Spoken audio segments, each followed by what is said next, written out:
Alright, welcome back everyone.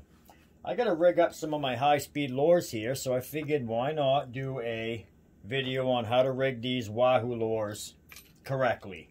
Specifically, your 8 1/4 inch Yozuri Bonitas. Real good lures, they troll good, they run good, fish love them. But what you'll see is a lot of guys rig them improperly. It's gonna mess up the action of the lure, and not only that, you can ruin your lure. We'll get into what we're going to use here. We're going to string these up on 480 pound 49 strand stainless steel cable. Okay, I'm going to use the long crimps, 1.8 millimeter crimp for that 480 pound cable. I'm going to use a Gotor 353 pound ball bearing swivel. Barrel swivel. Actually, it's a barrel swivel. Good rugged big one. We're going to use that up on the other end, and we're going to use Owner Hyperwire split rings. I love Owner. It's the only split rings I will buy. I replace all my lures. If they don't have welded rings like this, the rings that are on come off and they get replaced with these Hyperwires. Take your rings off an old lure, take them outside and pull on them, and then pull on a Hyperwire. You'll see why I change them. And also, when you bend these out, I don't care how far you want to go beyond what it's meant to go, it won't stay sprung like most of them. I mean, these are meant, they're good. They're not cheap, but they're good, I swear by them. But anyway, let's get into this. These are a little hard to get on here. I bite, and with these, you can rotate it up and it'll open that up. But I even have to go a little more than that. Work that on there. Be careful that I'm not scratching my lure. Okay. And get him started on there like that, and then I can work it around. Being careful that my pliers don't slip on this ring, because if they do, they're going to mar it up in there, and it's just going to cause wear. You know what I mean? That cable's going to eat at that chafe, and it's going to wear the cable and wear the chafe. So make sure when you grip, don't let your pliers slide at all. There, see, now I've already done this one before, so we got both split rings on these two. I'm going to go ahead and put 4 feet of cable on each of these. Show you guys how to do this. And when I say 4 feet, I'm going to measure off about 4 foot 2 inches. That allows me room to make my loops where I'm going to crimp. And leave me about 4 feet of cable. Just go ahead and measure this out quickly here. 4 foot 2, 50 inches right there. I use one end of these. There's cutters on both ends of these pen crimpers, okay? I use one side for cable, one side for wire only. That way I'm not destroying both sides. But they do a real good clean cut. Highly recommended, especially if you got to sit there and mess around with crimps. You guys have ever sat there with a cable that's all messed up on the end without a clean cut? Oh, you'll know just what I'm talking about. It'll drive you nuts. You know, and you can even double crimp this. If all you have is shorties, go ahead and just put a double crimp. It's alright.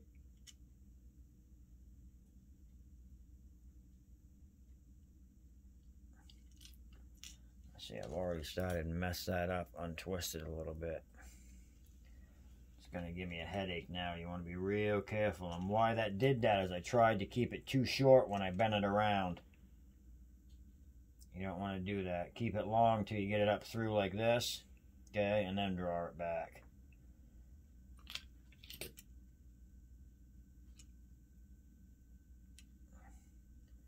And unlike mono, leave a little tag end. Not a lot, but I always like to leave a little bit of that sticking out. And I'm going to figure a 1/4 inch loop like that. Like that right there would be good. Yeah, a little smaller. I'll go like that. Come right on in. And again, unlike mono, you can crimp these right down. You can crimp them right up to the ends. You ain't got to worry about it cutting into the edge of the mono, you know, like you do with that. Really crimp them right down, guys. This is cable after all. Let's give it some. Okay. Now that's what we've got there. Okay, nice and clean, looks good. Now we'll come up the other end. On goes the crimp. Okay. Jump over here. Get one. Oh, I did have one out. These are good barrel swivels right here. Again, I've got a side-by-side with a winch. So I go out and I mess around. I lift the whole front of my side-by-side up with one of these on a tree and put it in reverse and back up and spin the back tires, and it still didn't break the thing. Now that buggy's well over 1,000 pounds. Of course, I'm only lifting the front end, so I'm not lifting 1,000 pounds. But with the pull of the wheels, I mean, I expected it to break. Kind of surprised the hell out of me, to be honest.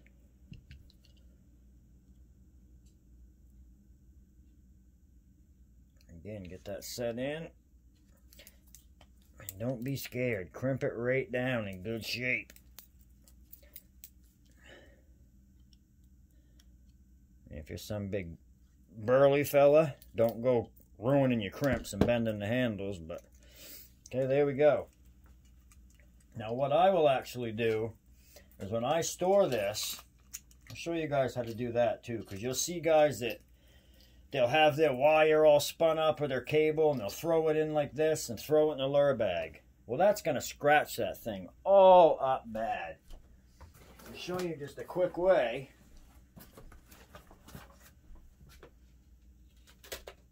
That will save your lures. Saran wrap.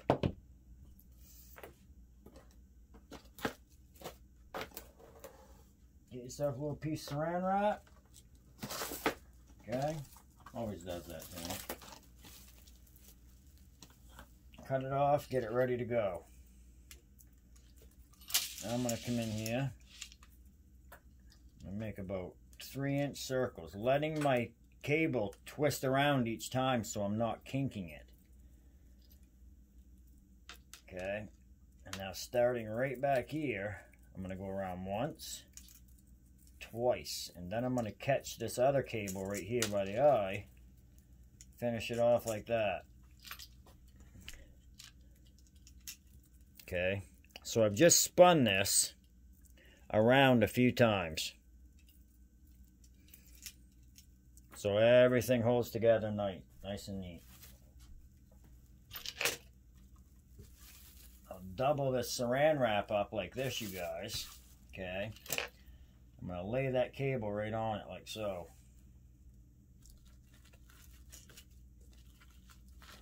Make sure the cable's dry before you do this. I mean, it is stainless, but salt water will corrode it. It will get all gross looking on you. Okay. And now what I'll do is I'll set that on there like that. And now when that goes in my lure bag, okay, you know the air line for a fish tank, aerator, okay, that hose, that type of hose goes on here real good. Cut yourself off some inch-long pieces, shove them on them big old hooks. That way those ain't scratching into your lure. Okay, and that'll sit in my lure bag just like this. All ready to go. And then, of course, you guys want to have a 250-pound or 400-pound monofilament shot cord. Some people do 50 feet, some people 25, some people 100. We'll show you how to make them in another video, but this would connect to the barrel swivel and then to your main line. And you can make these with a snap swivel on both ends. If you wanted to, use a big, 250 pound, and you'll be all set, They make a double-ended marlin swivel that some people will use. Like the same ones you'll snip off to make your planer bridle setups. But now, this is good, you guys, because this ain't scratching my lure up. Okay, if that cable's grinding on that, it's going to tear your lures all up. So there's another good little tip for you, but there's one down. Go ahead and get this other one rigged up here. 4 feet of cable. And strip some cable out. And I did get a little bit smaller cable. I grabbed a 280 pound that I was going to use on these 6 inches. But this 480 is so small in diameter. I mean, it's no thicker than about 150 pound mono is. I'm going to use that on those as well. And I can save that smaller stuff for doing like Kubera snapper rigs and, you know, stuff like that. Can use some cable, or even when I do maybe making up some lure heads right off, so I'll need some cable to rig up on them wahoo lures. Okay, again, 50-inch piece. We want 4 feet. We go 2 inches longer. Again, looking, using our cable side, doing a fast cut so it's clean. Those are pen crimps, by the way. We're going to get out our GoTour 353 pound barrel swivel. And like I say, 1.8 millimeter crimps. If you guys buy these from Mag Bay, the crimps will come right in here. They give you 6 or 8, 10 of them. Not sure how many they give you exactly, but you get enough. Then same deal. On goes a crimp. And this time, last time I was too short when I bent it around, and that kind of frayed the end open a little bit premature on me. Remember to go long like that. Okay, and you won't have to fight it up through there. And again, with cable, I like to leave a little tag end, not a lot. Leave, you know, just about an 1/8 inch is good. Make sure your loop isn't too big or too small. You want the thing to be able to wiggle around and have some good action to it. Actually move on that split ring when it wants to. And let it have it. Go up and down the whole crimp. And like I say, monofilament, we're always taught not to do the very ends, because we want them ends to roll out like an hourglass shape. Otherwise it cuts into that mono. Cable, we don't worry about that. We want to use that whole crimp, and we want to make sure we got it tight. Okay, even come back in the middle with one size smaller section and really give it a good old yard in there. Nice clean job. Okay, and now when this lure is swimming, it can have all the action it wants now. This isn't holding it back at all. That's how you want to do these right here. Same deal. Okay. On with the crimp. On with the big beefy barrel.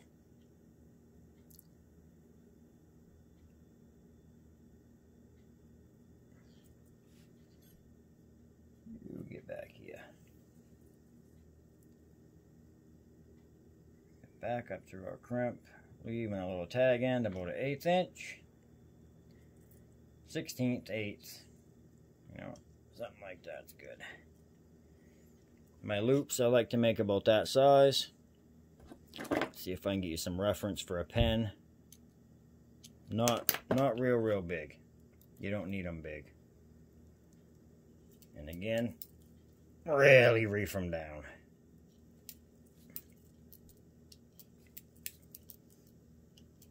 Okay, so just a little recap. 8 1/4 inch Bonitas. We're going with the Owner Hyperwire size 11 split ring. 250 pound rating. Great stuff.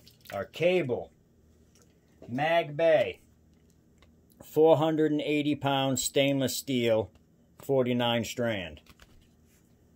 1.8 millimeter crimps. Try to get the longs, not the shorties. These pen crimps you can get, they cut the cable really good. And another good trip, try to use one side for cable, keep the other side for wire. Both sides are a cutter. You know, cable, probably a little higher on it than the wire is until you get up into the bigger gauge wires, you know, but.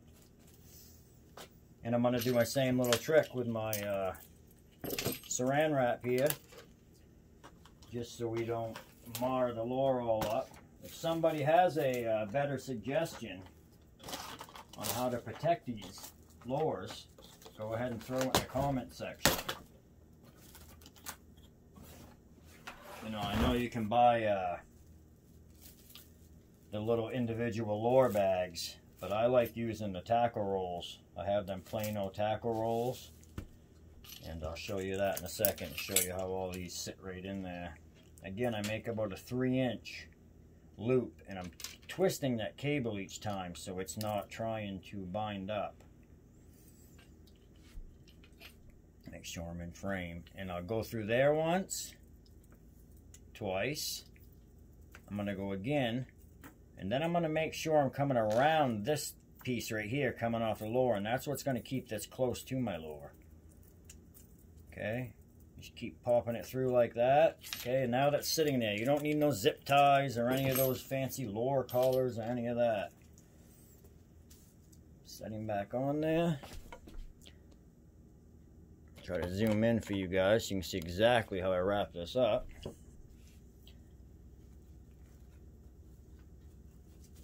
I'll fold that over. I'll fold that over. I'm going to pick this up, and I'm going to bring the top down, making like a sandwich, and then I'm bringing this right back over like that.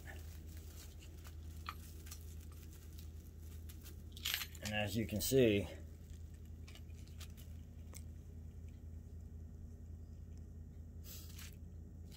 now nothing's going to get skun up. That can lay right in my roll, nice and fancy like. Show you guys what I mean by that right now. Okay, I like these rolls.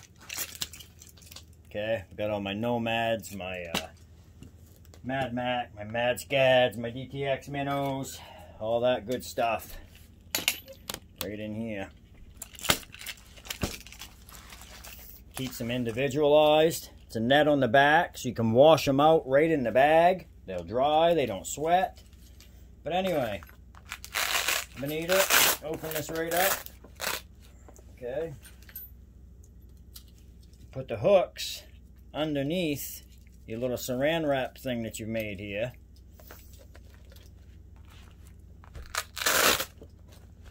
In they go.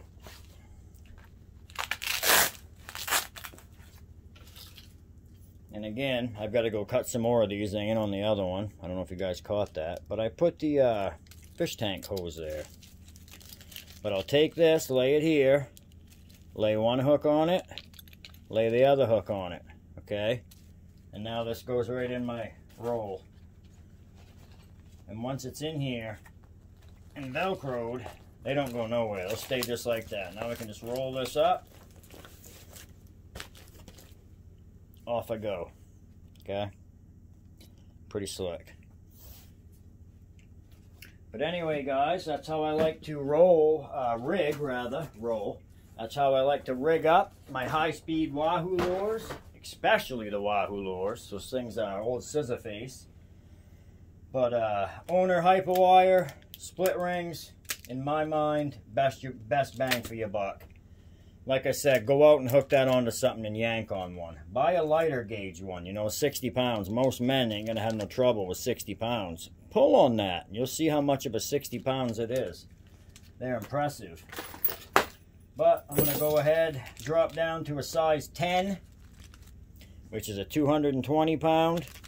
Get these 6 inches done, and I'll see you guys on the next video. That's it for this one.